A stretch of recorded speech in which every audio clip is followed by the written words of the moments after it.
Welcome to the MasterMINED Club, your ultimate gateway into the world of Bitcoin mining.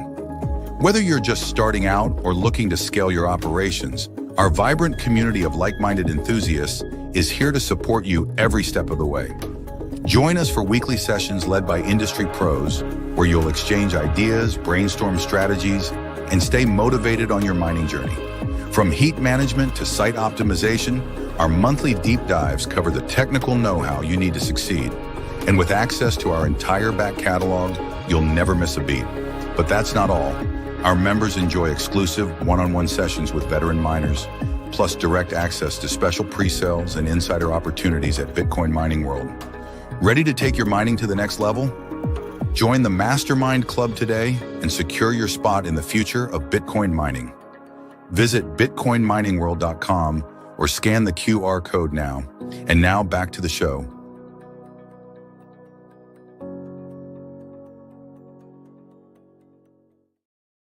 Good morning, everybody. Welcome to another installment of our MasterMINED monthly deep dives. These are actually now bi-weekly deep dives. Either way, today we are here with Fred, Adina, and Sarah.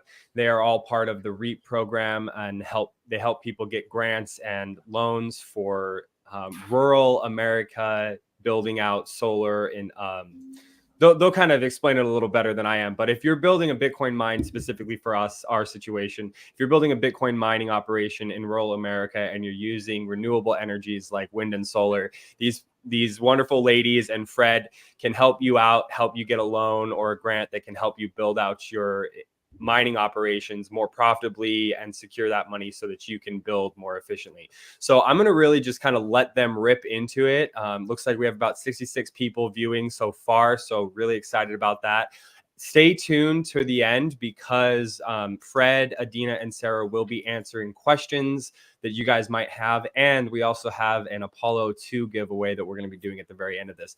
So guys, I'm going to pop off screen. I'm going to let you guys rip. Thank you so much for being here. And I'm excited about this. Okay. Oh, what just happened? Okay. Hello, everyone. My name is Fred Barber. I'm the founder and CEO of Cool Crypto Convo. It's just a little nonprofit organization that's attempting to spread the word and help the world with Bitcoin. Today, we're going to talk about the REAP and CCG grants, and I'll get into more detail about that in just a second. And that's to increase your longevity. It's to save you money, make you money, no matter how you slice it, though. The longer that you thrive, the more decentralized the Bitcoin network is. And I think that's a healthy thing for all of mankind, quite literally. I'm Fred Barber. Some of you may not believe it because I shaved off my my mustache and my beard yesterday to put on a breathing apparatus so I can take a look at a factory in another site that are possible Bitcoin locations. Hey, may I ask a question? The slides went down. I don't want to look at myself. I'd rather look at the slides. Thank you, sir. The long and short of it is, I spent a couple of decades in the military. I started out in Bitcoin at that point in time, many moons ago. I'm going to say 2011. It's a guesstimate because back then you could convince people to give you some of their Bitcoin with cash money, right? It's a lot different world. But now, I'm retired. I can actually talk about cryptocurrency without being harassed by my bosses. That true story once that actually happened where I got called into a general's office for talking about this digital money. The next day, he apologized because on CNN or Fox News or one of them, there was a hacker that hacked the company and he only wanted to be paid in Bitcoin. So that was like quick karma. It came back. What I want to say before I get into it is that I brought the best two grant writers in the country, in my opinion, for REAP and CCG out there. And I don't say that lightheartedly. I feel like we're in the middle of an operation. I call it Operation Proliferation. That's the spread of Bitcoin around the world. And, Scott will tell you, I brought him down to Miami a few months back to get some folks involved. And I'm trying to get you all involved to help you save money, because when you listen to what these grants have to offer, there's a tremendous opportunity for all of you to excel. So let's get into it. The bigger picture, I just spoke about Operation Proliferation. At CCC, I created like a life cycle snapshot of Bitcoin as a whole, from its origins, right? The DNA that Satoshi Nakamoto used to build Bitcoin, all the way throughout to the last Bitcoin being mined. And the intent of these next two slides, that'll take about 2 or 3 minutes, is to show you that you're part of a larger process. It's a larger picture. And if we can get this thing to spread, it'll be fantastic. And it's about the first piece is about miners. So if you look down there, it says,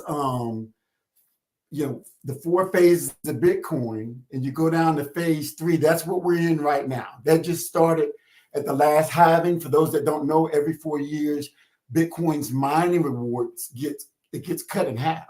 So everyone that's in the mining business knows that your revenue in terms of Satoshis gets cut in half every 4 years.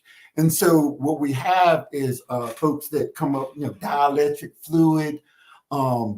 I see people buying hydroelectric dams, building solar, moving to new jurisdictions and countries to reduce that cost to stay viable, which keeps the Bitcoin network healthy. Diversification is a healthy thing.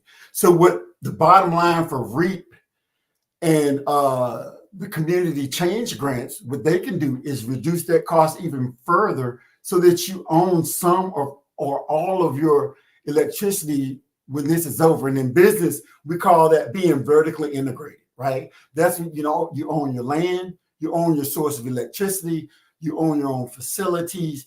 And then that way, when you get down the road to 2032, and that halving cycle is only paying you 0.78 Bitcoins per block, and the whole world knows about it, you're in a situation where you're not going to feel the pressure as much as those that haven't prepared. Okay, so Operation Proliferation has 2 main pieces to it.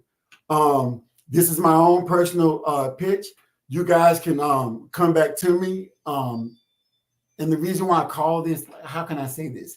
The name Cool Crypto Combo is literally in place so that you know that I actually like for people to disagree and tell me what they think, so I can learn from you and you can learn from me. Because in an intellectual conversation, we can all benefit.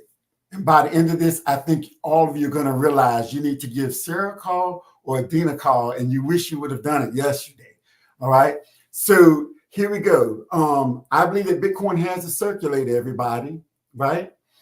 And I'm a hodler. I was just telling Trevor a second ago, one of the hosts and technicians behind the show, that I have some Satoshis that I bought with cash, 12, 13 years ago, man. And they haven't moved, and they're not going to move.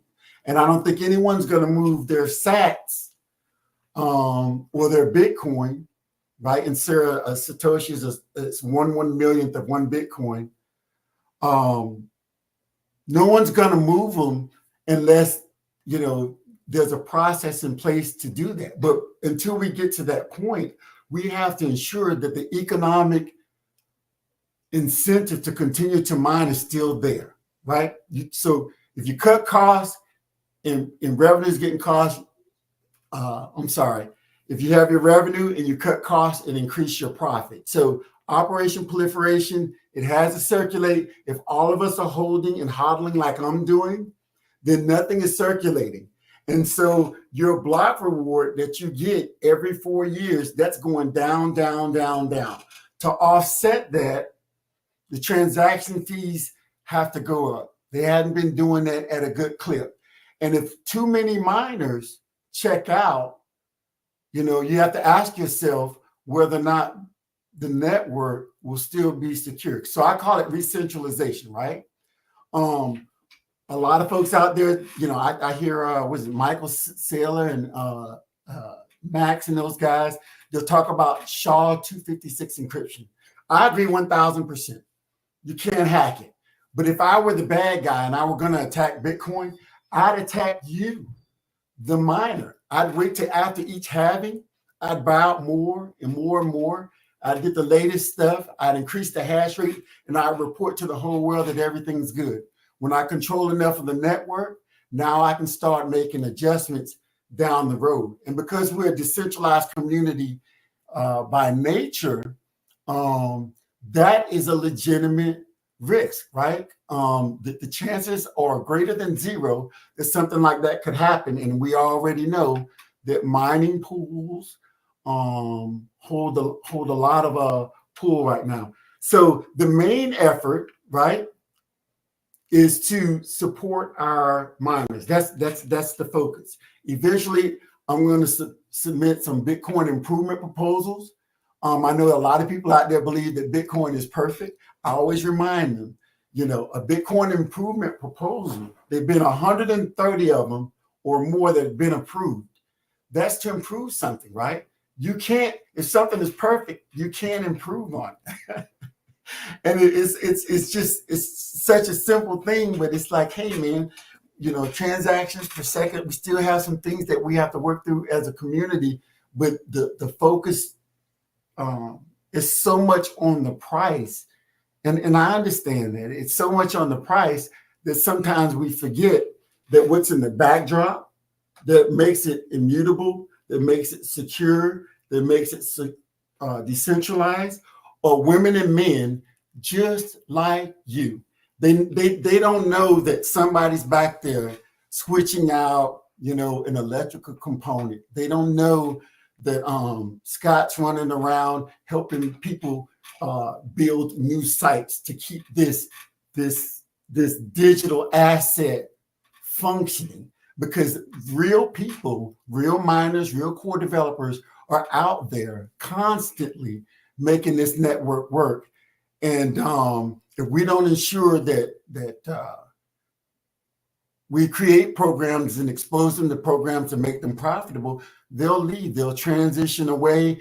And we don't want that, because we have a chance to save the world here. So that brings me to my next piece. Part of the supporting effort to getting, the network to continue to thrive is the educational piece. We have maxi misnomers where we teach people about things that they think that are so, they just aren't so. And then there's just hardcore, straight up in your face, this is how you can save a whole lot of money. And when we talk about the money printer printing, some of that money goes to various different programs. This may be one of them, right? The government's CCG, I think, cranks out $10 to $20 million per approval for community change programs. You can integrate that into your Bitcoin journey to make yourself more successful and make the network more successful. So let's just go over to this next one, boom, and then we're going to get into the grant. I talked about the 4 phases, right, of Bitcoin's life cycle. I tell a lot of young folks, hey, if you look at the 3rd page of the Bitcoin white paper, at the top, I think it starts paragraph number 4, Satoshi Nakamoto actually acknowledges that he's going to use a proof of work concept that is similar to that of Hashcash. That makes Hashcash's DNA part of Bitcoin's DNA. It may not be exactly the same, but Bitcoin definitely has an uncle and an auntie out there. And the best of these pieces were all put together, and we came up with a product, or he came up with a product that really can change the world by solving the Byzantine generals problem, Gresham's law here pretty soon, and some other things. So that was phase 1. I always consider that phase 1, right? Phase 2 is what I call the major mining era. And that's when pioneers like yourselves, pioneers new folks entering the network are coming on. When it started, it was 50 Bitcoin per 10-minute block that got approved, right? It's incredible. But because Bitcoin's mining protocol is logarithmic, and the further you go into time, the slower it gets, right? It's like logarithm or logarithmic actions are like the twin brother to exponential growth. But exponential is sexy. Everybody likes to see that price, man. Price. I can remember Bitcoin being like 30, 40 bucks, right? Now it's what? 60, 70,000 on any given day. Okay.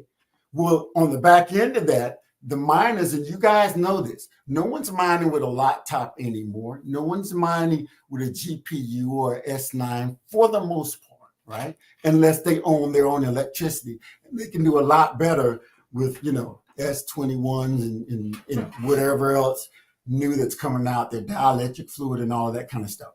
So keep in mind this major mining era with a short 13 to 15-year time span where literally 93, 94% of the asset has been mined. That's logarithmic in nature.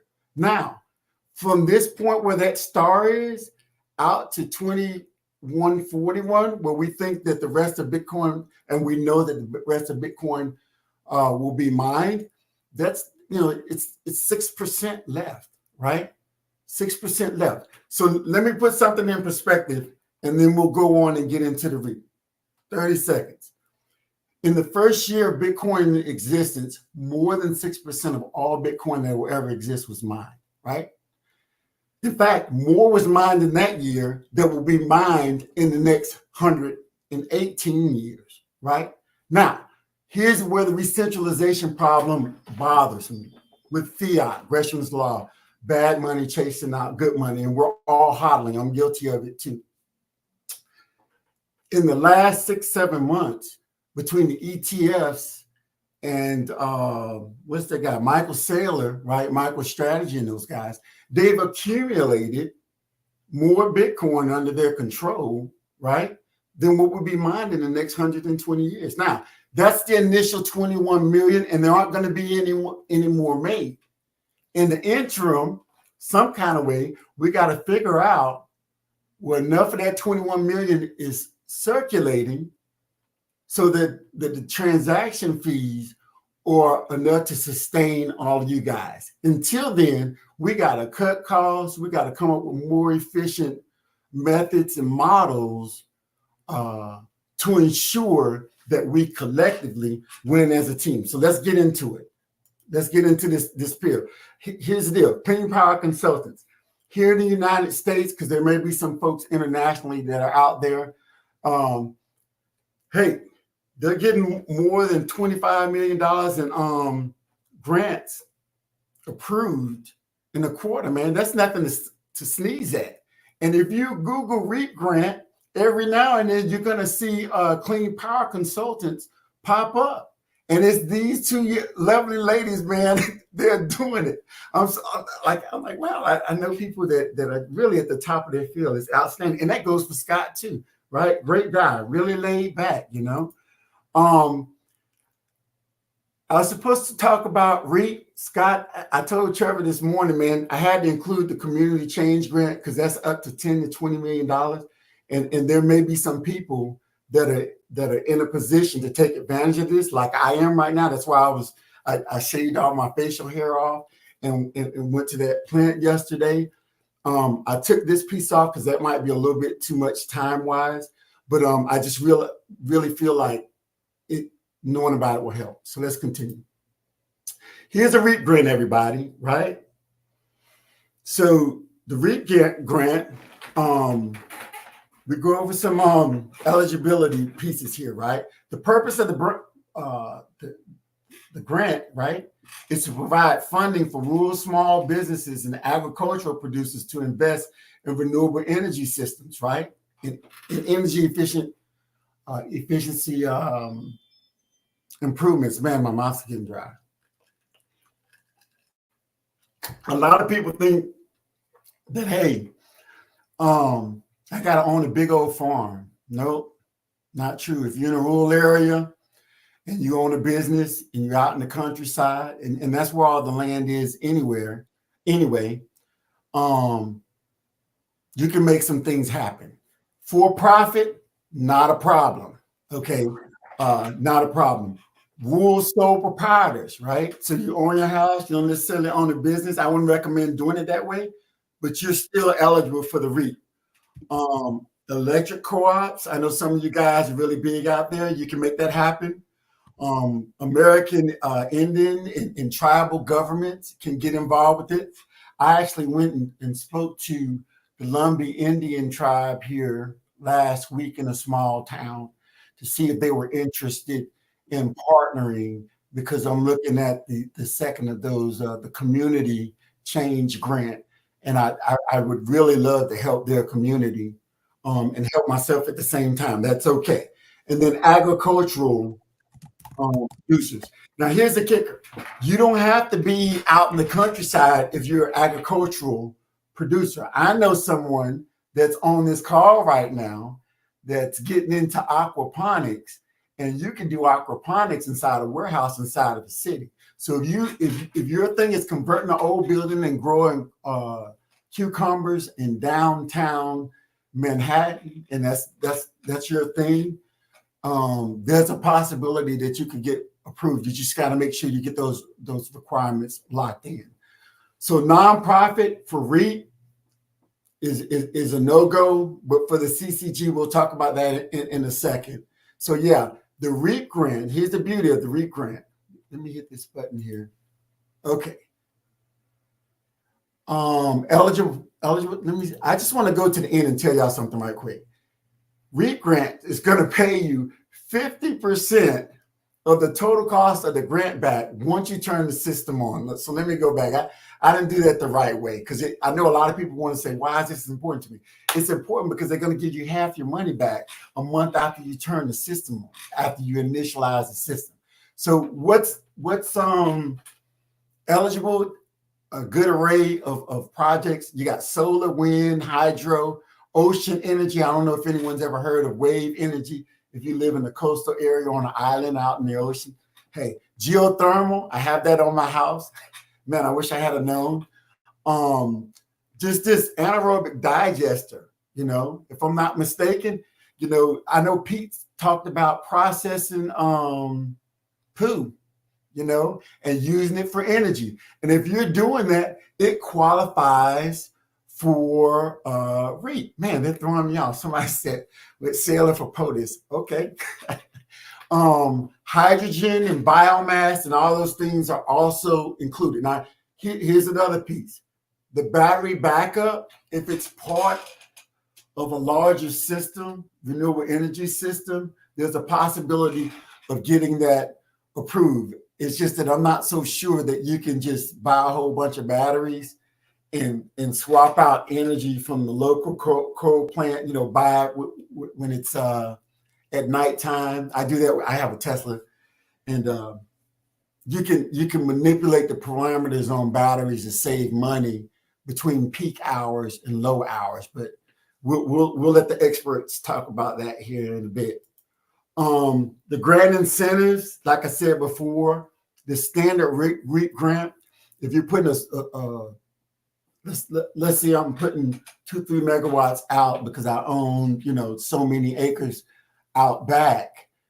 Yeah, if I put $2 million, $2 million project, I can get $1 million back on that project. Now, Adina was like, you don't need to put the minimum. I was like, yeah, you do need to put the minimum, because some people like me don't have $2 million to just throw around, right? Maybe I want to do a small project. If you do a $5,000 project, they'll pay you, the minimum is that $2,500. So this is not just for people with deep pockets and all that. No, it really is inclusive. You know what I mean? So if you're out there and you're wondering if you can do it, start off with a small project in your backyard, see that it works, watch the check come in 30 days later, and then you can grow from there. And I always say, hey man, if you can do a $5,000 project a year later, it is highly likely you can do a $10,000 project because you got half your money back and now you've increased your cash flow based on that first project, okay? Another piece, if you can show that you improve the energy efficiency of your current operation by 10%, you can qualify under REAP for $500,000, right? But now here's the kicker. I got to explain this. You can't do the energy efficiency improvement project in the same quarter as your initial project. So yeah, you can qualify up to $1.5 million, but you just can't do those projects simultaneously. You know, they don't want you to rob Peter to pay Paul. And I'll give you a good example. At Scott's mining conference here in Minnesota, we were in a place called Brainerd, right? They had a portion of their miners were using air cooling, and then they had the dielectric fluid in there, man. And that's the first time I've ever seen it outside of a mining conference, right? This is the first time I've seen it in real life. And that dielectric fluid improves the efficiency of those miners by more than 10%. So if you're out there and you have miners and you're doing the air thing, the air cool thing, right? And you decide, hey, I want to go into the dielectric fluid piece, then there's an opportunity to use the REAP to get that 50% back. Now, here's another thing. I've seen this too, man. When you slide down here, the REAP is federal, right? That's the federal government. You're going to get some tax credits from the federal government and the state government. And I want to clarify something with one of the viewers. I know he's probably out there somewhere. He said, hey, man, I looked up REAP and it said they're only going to give me 50% back. You said I'll get 100% of my money back probably in 18 months or so. Well, that's true. 50% of it is the federal government, but another 50% of the savings is based on how you depreciate the asset, right? Your accountant's going to be involved in that. And then what your state incentives are, right? So I did a design for a peach farmer down in a peach farmer down. Yes. Okay. So I just want to make one correction. That tax credit is also federal. So it's the ITC, and so on top of that, some states also have state incentives. Also, every state does not, but the 30% that's on the screen, that is also federal. Okay, fantastic. So, man, when we went over that, I was like, man, dang, 10%, right? Another 12%, depending on where you are. I just want to make that correction. No, that's fantastic. And see, that's cool crypto convo, baby. We're going to get you the truth every single time. If I make a mistake, it's okay. Somebody can whack me later if I make another mistake. So here's where we are with this, though. The sum of all of the federal incentives and state incentives, almost in every case, man. I mean, Sarah, Adina, does anyone take more than, let's call it 2 years to get all their money back? Yes, no, maybe so. No, we're seeing projects are basically paid off at the end of 1 year after all of the tax incentives and the grant and the value and energy savings is seen. There you go. So essentially, people are left with like 5 to 10% of the total project costs after all of the incentives. And sometimes they're at zero if there's a state incentive on top of all the other ones that are on your screen. That's so fantastic. It's pretty incredible.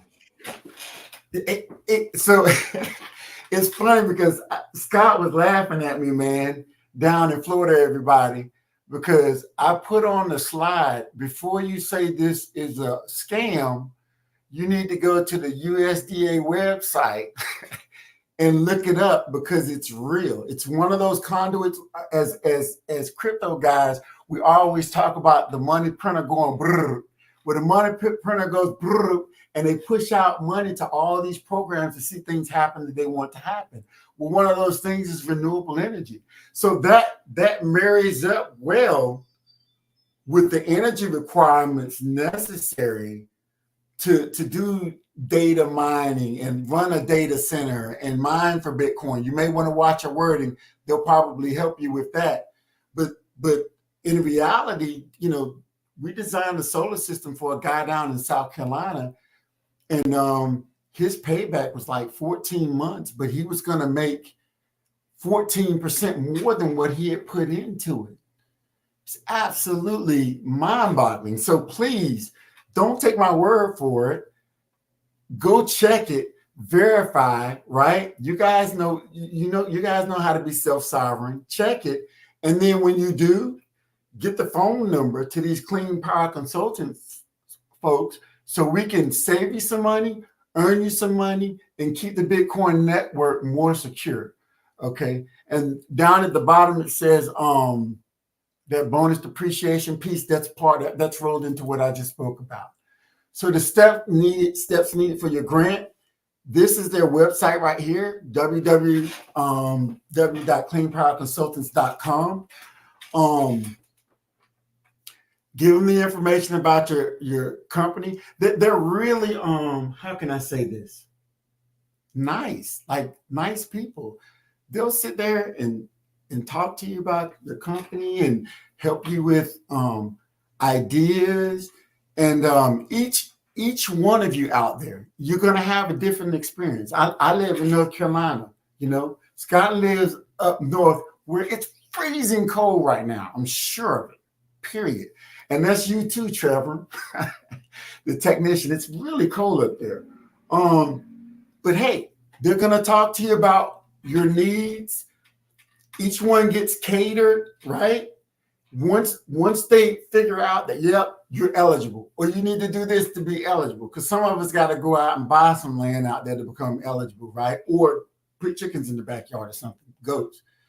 When you're done with that, you got to find your installer, or they'll help you find an installer in your area. They're going to put that project together just like if you were doing it anywhere else. But then when you're done with that packet, that installer is going to send that information to them, and they're going to marry what you gave them, what the installer gave them, make sure they have all the criteria set up for with their checklist that they have to make sure everything's good. And then they're going to submit that to the USDA, because the REAP program, Renewable Energy for America program, that falls under the USDA, right? When that gets approved, right, they're going to, they'll send out an award letter and they say, hey, you know what? You're approved. You got about 2 years. You got 2 years from that date to get it done, to complete the project. So it's not like, oh, they approved me today and I have to have the solar built tomorrow, right? Most of these projects are intricate, they're showing where it's going to sit on the building and all these sorts of things. But what you have to make sure happens is 2 years later, if you said you were building some putting up windmills or whatever, that you've completed that. And 30 days after it's complete, when you send that in, that's your proof that you actually did the work. 30 days after that, man, you're going to get a check, roughly, give or take. I mean, we know how that works, right? And I just listen to them talk about it, and I hear about it, and I'm like, wow, I have to tell my brothers and sisters in the crypto community about this potential gold mine for cutting your costs. 'Cause check this out. This is how I was looking at it. I'm being honest, right? Where's that thing right there? I always tell my sons, do what everybody else is not willing to do, right? Other 99% is not willing to do it. But here's what really happens. If I put $1 million worth of solar in the backyard and the REIT gives me $500,000 back, and then between the taxes and everything that's going on, I get all my money back, right? I got my initial $1 million, but I got $1 million system built in the backyard. But I own my electricity that's going to my miners. How does that work? How I don't understand. Like, all I know is this. There's a lot of times in my life when I tell people there's no such thing as a no-lose situation. Nothing is not foolproof. But by goodness, man, I don't know. I'm to the point where I may be willing to sell some Bitcoin, literally, to buy even more to get up to the cap, and then watch that money come back to me, and then buy back in to the Bitcoin network. Because conceptually, and someone can comment on this later, conceptually in my mind's eye, if I'm using that Bitcoin as an investment, right, that's another tax write-off in and of itself. So it's been sitting around for all these years. I got to talk some more to the accountant. They're thinking about it now. Man, you really might just make out like a bandit, everybody. That's what I'm getting at.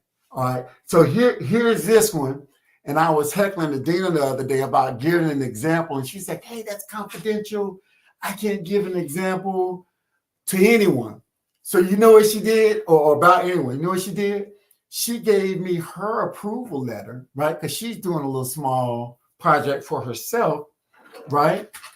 And here it is for everybody to see, you know. This, you know, a small project down in Alabama. We flew the drone over. She cut down a bunch of trees, do a little taste testing, make sure, you know, what she's really doing is proving to the family that all of this is real, right? Doing something small first. But you can see it right there, right? Total project cost is $62,000 and change. Let's call it 63, right? And then there's a half that they're going to award. There's a date. I put this in red. The little brown hand is mine. See, same thing, right? Where it says, hey, you have 2 years to complete that. That's the letter that I was just talking about. And then once this is done, right, you need to put on the work boots and the gloves along with your general contractor or your renewable energy installer and get to work. And once that work is complete, follow the remainder of the steps, and you're on your way. You're on your way. Community Change Grant, CCG. I'm an old military guy, so I made up CCG. That's what, you know, I'm like, everything has to be an acronym, right? This is to help disadvantaged communities address, right, a wide range of issues, whether it be climate or what have you. This is a beautiful opportunity. You know, it's like in Star Wars, man, the Empire can strike back. Okay, you're talking this stuff about energy uses. Guess what we're doing? You know, I already know you're out there because I listen to these mastermind sessions. The miners are already out there using stranded electricity, providing heat to whole cities, in some cases doing good things. But this is another feather in the cap if we can make this a big deal here in the United States. So this community change grant, 10 to 20 million bucks. It's about helping communities. I just looked at I think it's what I tell you was it in a 320,000 square foot old clothes factory or something like that. That it got shut down. 6.9 acres, yeah, 7.69. Yeah, 6.5, 7 acre, you know, manufacturing facility. It is an absolute horrible shape. But with a little foresight, we can bring that thing back to life, right?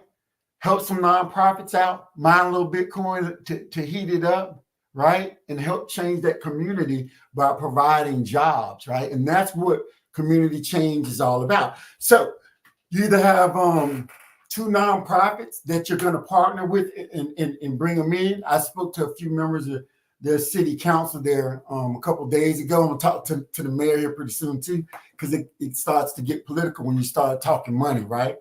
And then the second piece to that is you can do one community-based nonprofit organization and then add in a federally recognized tribe. So here it was the Lumbee community. It was just right up the street. So I'm like, hey man, we can do this together. Local government, higher education institution, a small community college or something like that's up the street. If you can partner, right, and reinvigorate, make something old new again, and help people, You can get a whole lot of money to build that facility. And if you want part of that heating apparatus, Trevor, I know Trevor's into using waste heat to heat things up. I am too. You're going to win. The community's going to win. The local government's going to win. But the little guy that's out there is going to win. And I think Bitcoin, more than anything that I've seen in my time on Earth, can really change the planet from sea to sea, from mountain to mountain, just the whole thing. It's pretty incredible. Next one here. What are the incentives of this thing? The community change grant pays 100% of the cost, right? Wow. This is I'm telling everybody, it's another one of those times where I'm like, this has got to be a scam. And then they show you the paperwork and you're like, wow, the government really will pay 100% of the cost if you meet all the criteria. And we're going to get into those, right? So the applicant must pay for expenses needed to prepare, right? Dina, you want to talk about brown sites really quickly, since that's been a hot topic the last few days? Brown Okay, site? so quickly, this grant is, you can leave that slide up. For some reason, my face came up. They don't need to see my face. So 10 to 20 million, and Sarah, please jump in along the way. This project, that is the range that they're funding. If you come in less than that, they will decide if you fund, but they, the project is 10 to 20 million. If you can stay in that range, you can go over that, but this is the range that they're willing to fund. This is for nonprofits. Fred, can you go to the next slide real quick? Yes, ma'am. Different strategies. This has to address, like Fred is saying, it has to address pollution. It has to address everything that makes a community great, that needs improvement. So your business as a for-profit mining company can be in there, like he's saying, as part of heat. You're going to put electricity on the site that the community can use, or that you use. So there are many ways to incorporate this grant with a mining company. It just has to address the entire community. So for example, with the farm thing that we're trying to do, part of that, it's a Bitcoin mining farm on a real farm. So we'll use the heat from the miners for the farm. We'll use compost to power part of the farm, biomass, that all plays into it. So just don't think small, because it is 10 to 20 million. So it is really meant to help the entire community. And you can just look at all the different strategies there. Putting solar is a part of pollution reduction. You're not mining coal as much. Climate action, putting wind, whatever your area benefits from. But it has to help disadvantaged communities. And we have a map that, if you're interested in this grant, you think you can pull together nonprofits and maybe your mayor's office, or, that office in the community, we'll go through all that with you. Fred, can you go to the next page? Yeah, I was going to ask Sarah to talk about the whole mix and matching deal, where you don't have to use one strategy. Right. Any thoughts, so we're Sarah? gonna Right. So Sarah, jump in there, but let's show them. So you'll see all the strategies that they have given as samples. Some people will use a brownfield site. That's a site that's been ruined, like Michigan, Detroit. You go through Indiana, you see factory after factory after factory where they did business there. They abandoned these buildings. The soil is useless. Asbestos everywhere. They just got up and left. And you have whole areas that look like war zones. And so if those sites have been remediated and the soil is cleaned up, you can now go put solar on that, or your Bitcoin mining farm. And now you are showing that you are helping that area. So these are all the different strategies that you can use. You have to use just these. Fred, can you go to the next page?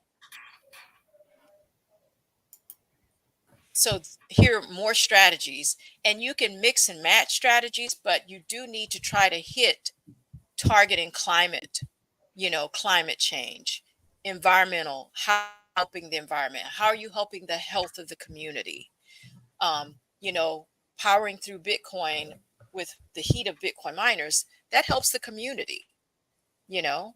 So all of that is what this grant's about. Sarah, you want to jump in there? I mean, I would just, the one thing, anytime that there's job creation in an area where jobs are scarce, that, that would be a huge help to any project. But yeah, there's many different strategies and creative solutions for this grant. It is an extremely competitive grant. Anytime you're in the 10 to 20 million range, these are it's a hard grant to get, but certainly worth the effort if you have a good project. It's fantastic. Hey, man, I tell you what, everybody. Someone told me I have a memory palace. And I promise you, all the lessons I've learned around the world in the military, contracting people, I plan to put every one of them to use, right down to hiring the local lawnmower guy to mow the lawn, to keep the panels from being shaded and siphoning off some of that potential energy production. So that's good stuff. The steps needed for the community change grant are right here. It's very similar to the REAP grant, in my opinion.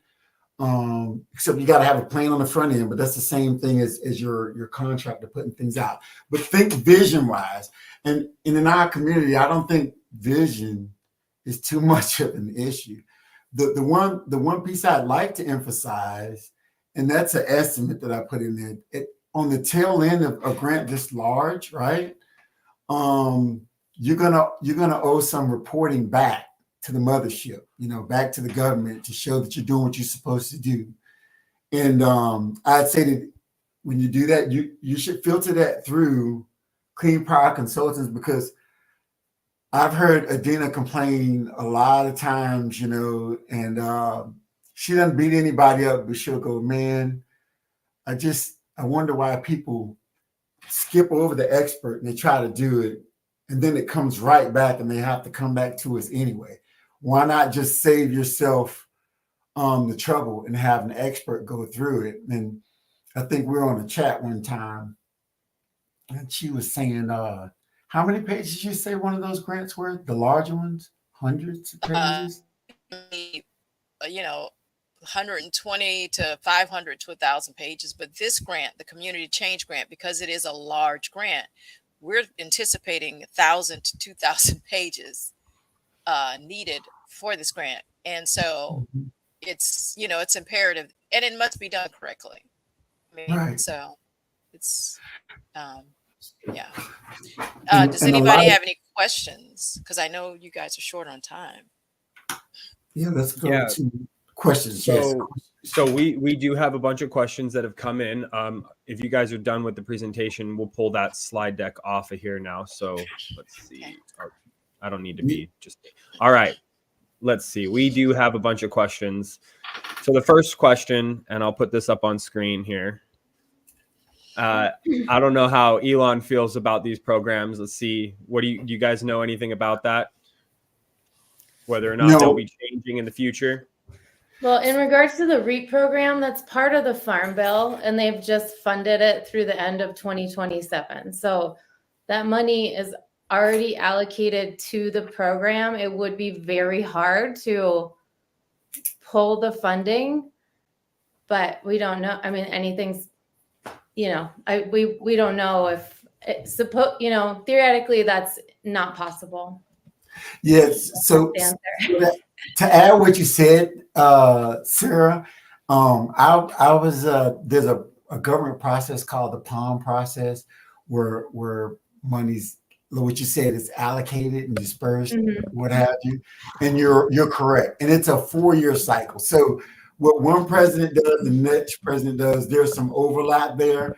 And I'm just backing you up. You're like, I'm not sure, but I'm backing you up. In the Army, I used to spend about $18 billion a month during the war between my colleagues and I. And trust me, once that money is allocated, they can't go back on it, or they risk getting sued by everybody involved that changed their whole life cycle to make that thing happen. The REAP program was formed under the Obama administration.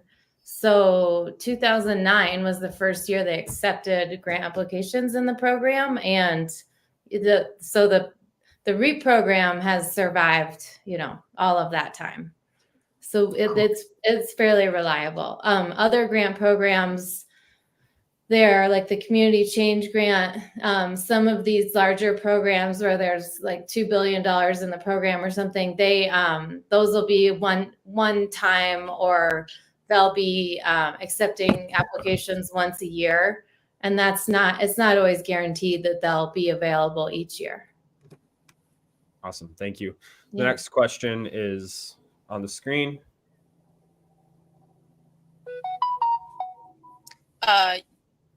Yes, it went away. I'd love to see it. So it's grants.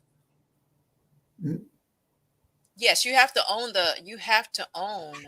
the system. So you can either whatever the utility is charging you. Adina, you were breaking up. Okay. Can you start over? Can you guys? Okay. Yeah, we can hear so you. Yes, you need to offset whatever your electricity that you're using, or you can generate and sell the power to another company, back to the grid. You want to crunch the numbers to see what's more profitable for you, but you are going to own that system, whether you're leasing the land from someone or whether you own the land. I hope that answers your question. Yeah, that answers it. Go ahead, Sarah. Well, I can add just a bit. So the applicant should own the land or the facility where the grant will, or where the solar will be installed, or they should have a long-term lease, which would be 25 years or longer. They should be listed on the applicant should be listed on any financial statements, bank statements. They should also be listed on their power bill. And then lastly, they should be the entity to benefit from the solar offset. So if pieces of that equation, if there's a separate owner in all of those pieces, it complicates the application. So they want to see like one entity owning and benefiting from that solar system. Hey, cool. And I'm just going to chime in, triple decker this thing, just for those listening. When we say like the solar offset, like the money earned, you can just insert renewable energy offset, because it's all those other things too. Yeah. Wave energy, wind energy, all those things. It's just that solar, we're mammals, right? Most of this stuff is going to be on land, and all of us have to occupy land somewhere. So solar it's just the norm, but it's all of them. So just apply it to all renewable energy sources. Go ahead, Trevor. All right, so here's the next question. Ooh.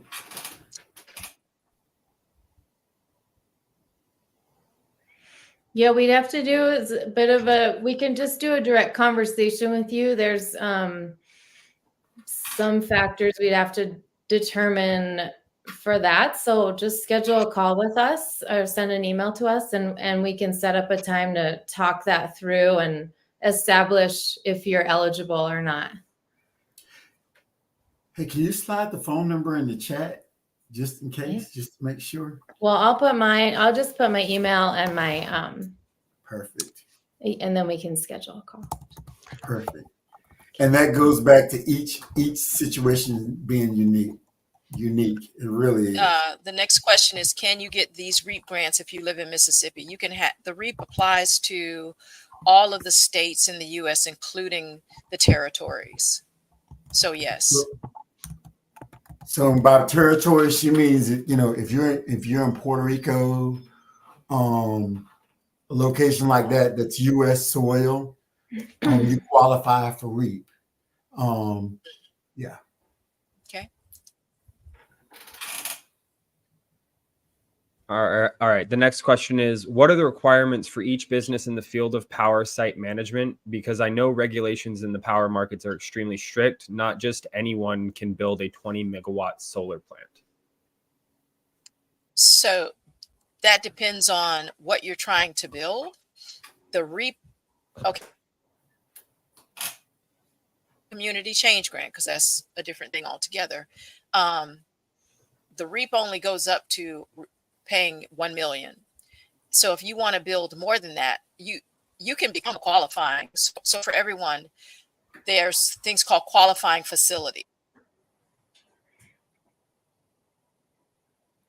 Adina, if you can hear me, generating you systems. So for example, you may Adina, you I'm broke off for sorry. about Yes. No, don't be sorry. It's okay. Just start back over about 30 seconds ago, and then that way we can So if you have a facility that is generating power to sell to the utility or to Amazon, that's okay. The REAP is only going to reverse you up $1 million.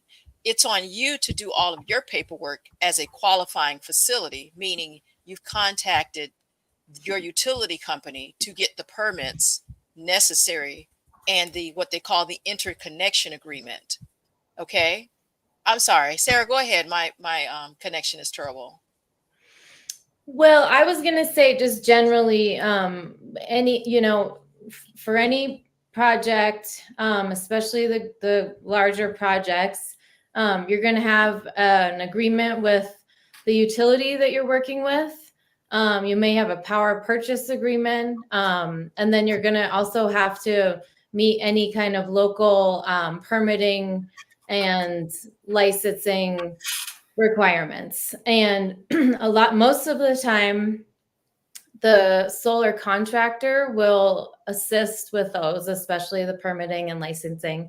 And then on the interconnection agreements, that's something that, for a 20 megawatt project, people certainly need support with. That's going to include working with a lawyer and a larger consulting team. And we support some of that work to the extent that we can. But yes, I mean, it's a 20 megawatt project would take a few months to get started just on receiving the agreements for the project. So our next question is from George. George is asking, what about contaminated water wells? He's got a few that he can light on fire. I think the question is if they're cleaning up contaminated water wells, is that a viable project for the REAP? So not for the REAP, but there certainly is through the USDA and EPA. I mean, there's a number of programs that will give out grants for this type of cleanup work.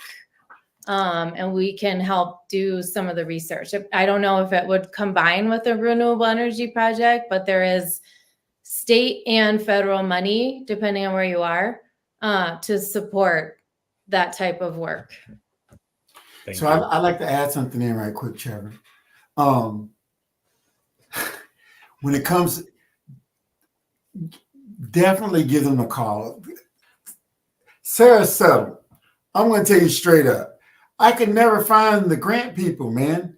You got them right now, write it down, give her a call, because I'm 100% sure that cleaning up something that's environmentally harmful is just what she said. They're going to give you some money. You just need to get with the people that can help you do it. If I'm not mistaken, one of the criteria for the community change grant, right, is partially kind of doing the whole environmental thing. So if you're telling somebody, what was that movie, Aaron Brockovich, where they could light up the doggone river? If you can do an Aaron Brockovich on your local well, I guarantee you bring the right people to bear that are going to help you. So that's just the country boy version of what Sarah said. But I'm saying do it. Give it a call. Make the call. Go ahead, Trevor. So the next question is, do you know of any miners in New York receiving a REAP grant? This person is considering the mining moratorium by the state. On the CCG, I'm a professor and run a Bitcoin mining program at my state university. Would this be eligible? Wow. Okay. The university itself wouldn't be eligible for the REAP program. You need to be a small business or an ag producer. On the community grant, yeah, there is a potential that you could be eligible. And I don't know that I could speak too much to the New York State policy on the Bitcoin mining. So I would have to do research on that to answer that question. We'd want to research that because New York, some states have to be alerted or notified. They participate with the REAP on approval for the REAP grant. And I believe New York is probably one of those states. So if there's a moratorium on it, we definitely need to make phone calls before we even begin your project to make sure that it would be considered. Hey, we are working on projects in New York, and we are getting projects funded in New York. They're not exactly the same structure that you're talking about, but we certainly are seeing grant awards come in from New York State. Yes.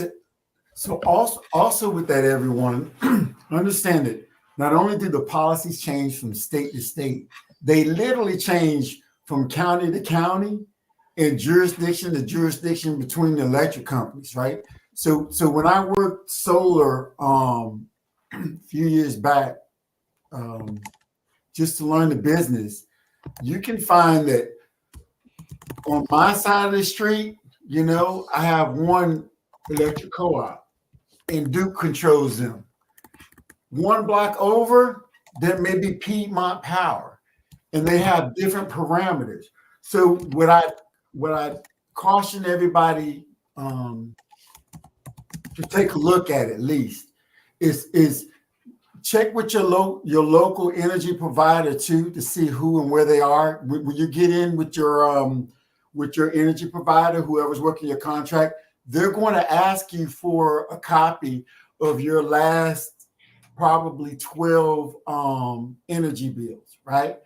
And it's so much more than trying to get into your business. A lot of people think, oh, you want to know what I'm spending on my business. It's like, no, they want to know specifically who your co-op is, right? Not just the energy rate, what the laws are, so they can research the jurisdiction. So when you start to get into this stuff, no one's doing anything haphazard, right? Or shady.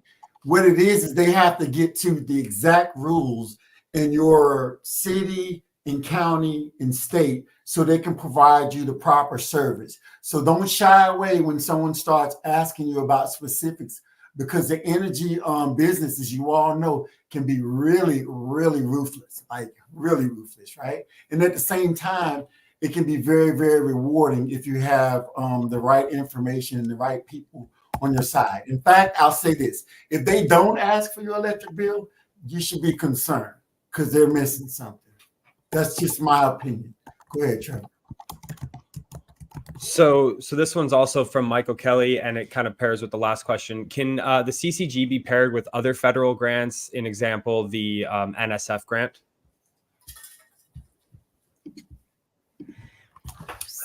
Which was the first grant he wondered if we could combine it with? The community. Yeah, I'm looking back for it. Most of the time, so I again would have to research to be 100% sure. Most of the time you can certainly combine grant funding because it's seen as matching funds and dedication to the project. So if you have a $20 million project and you have a $3 million grant that you've already secured from another funding source, they're going to view that and give you points on having matching funds. There are some cases where you can't receive 2 federal grants. And so we'd have to do the research on the specific opportunity for that question. This next question is a little bit long, but Festus is from Nigeria, and he's leading a Bitcoin mining team. They're scaling their operations by utilizing stranded or underutilized water resources in rural areas to generate clean energy for mining. A portion of the revenue supports socioeconomic growth in host communities. Although we've submitted grant applications for the above proposal, we have been unsuccessful. They would appreciate your team's guidance in navigating grants for sub-Saharan Africa. Is that something that you can do? Is that part of your purview, helping with outside of the nation?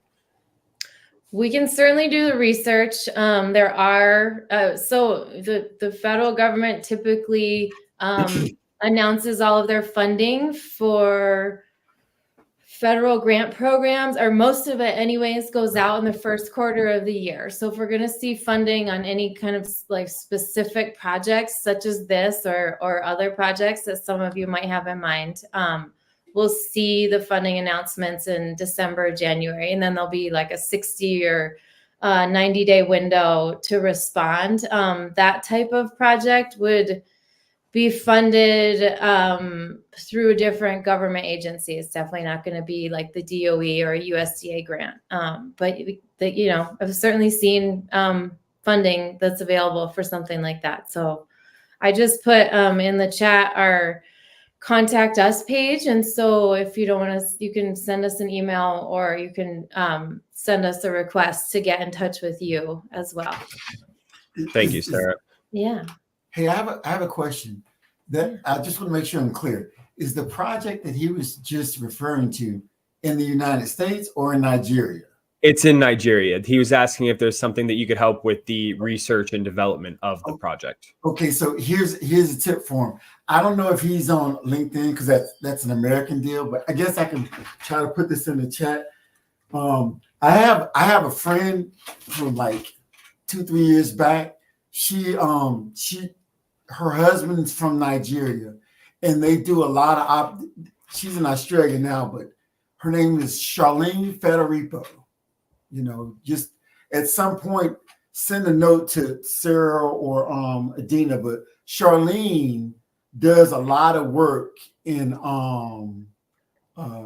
Nigeria, and I have another friend there, Heritage.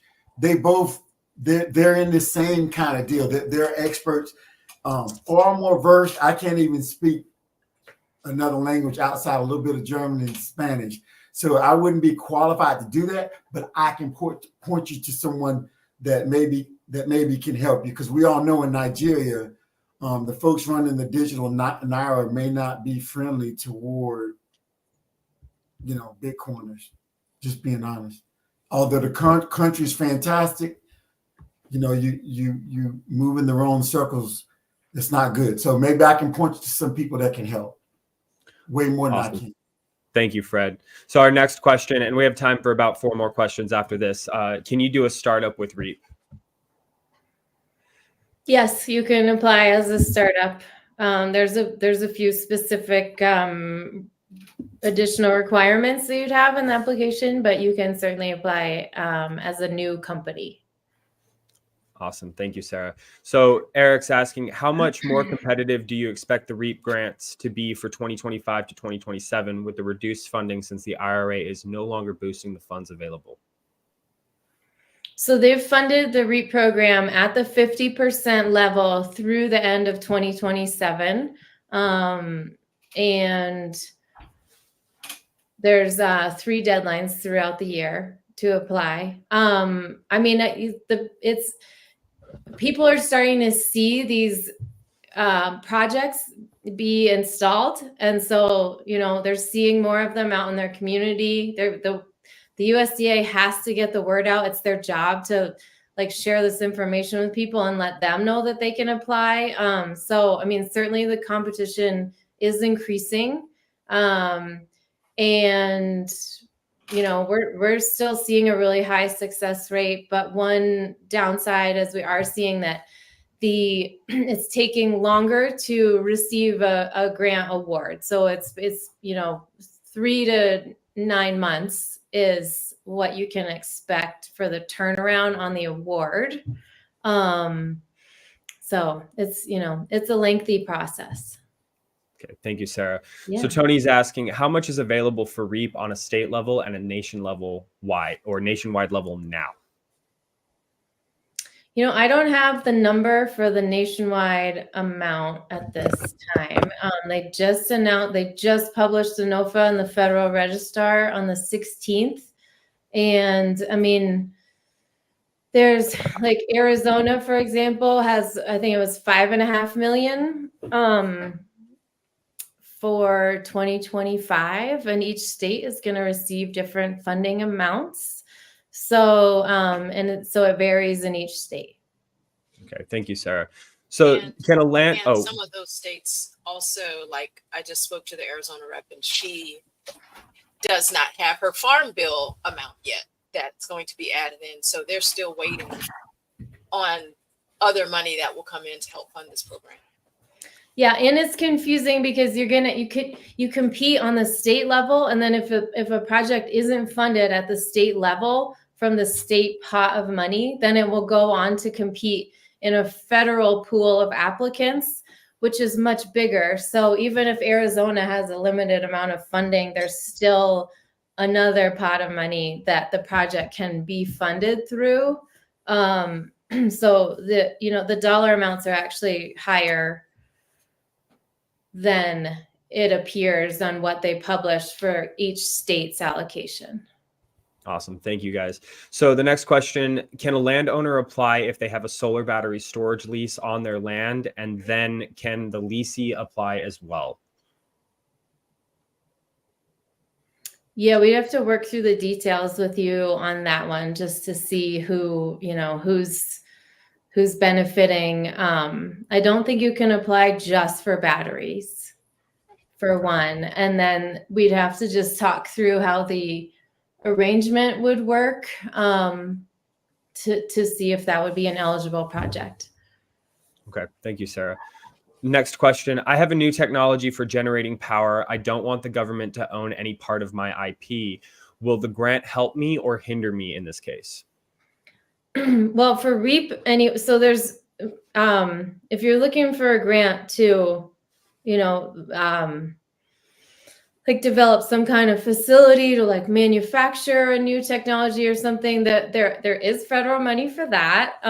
But under the REAP program, any kind of technology you use, solar, hydropower, anything, it has to be technology that's commercially available. So that's something we have to prove in every application that we submit, is that it's commercially available to anybody on the open market, and that anyone can go and purchase it. So for the REAP, probably wouldn't be a good fit for the REAP program. And certainly if you're going to apply for a federal grant, they would have access to all of your information.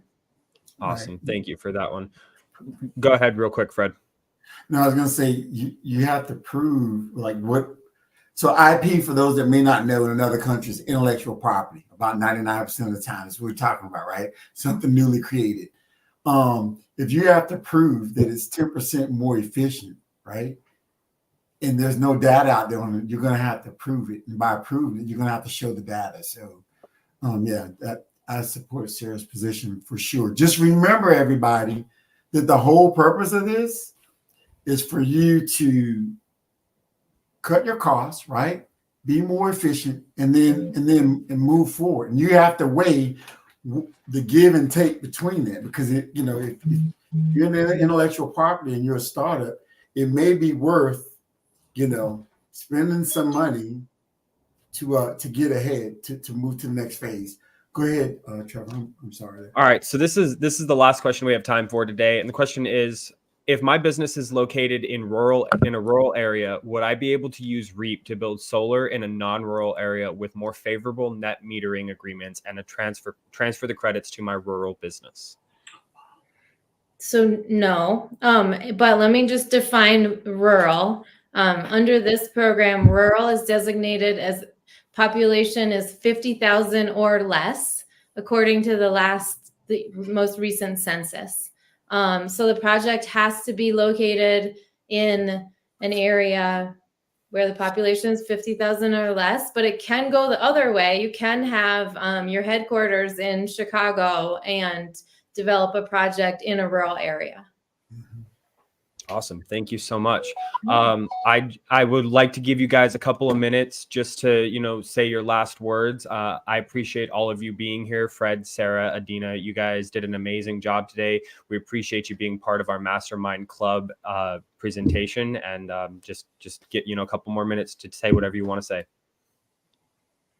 Well, yeah, we're here for questions. As you can tell, there's a lot of specifics to each project. So we do an intro call with every single person we work with and talk through all those details for everybody. So,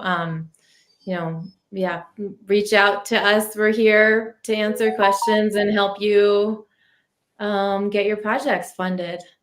Okay. Yeah. So for anybody who's trying to get a hold of these ladies after this call, our Mastermind Club group chat on Telegram, which you'll see that on the bottom of the screen rolling through. If you just sign up for that, join our Mastermind Club. It's free to join.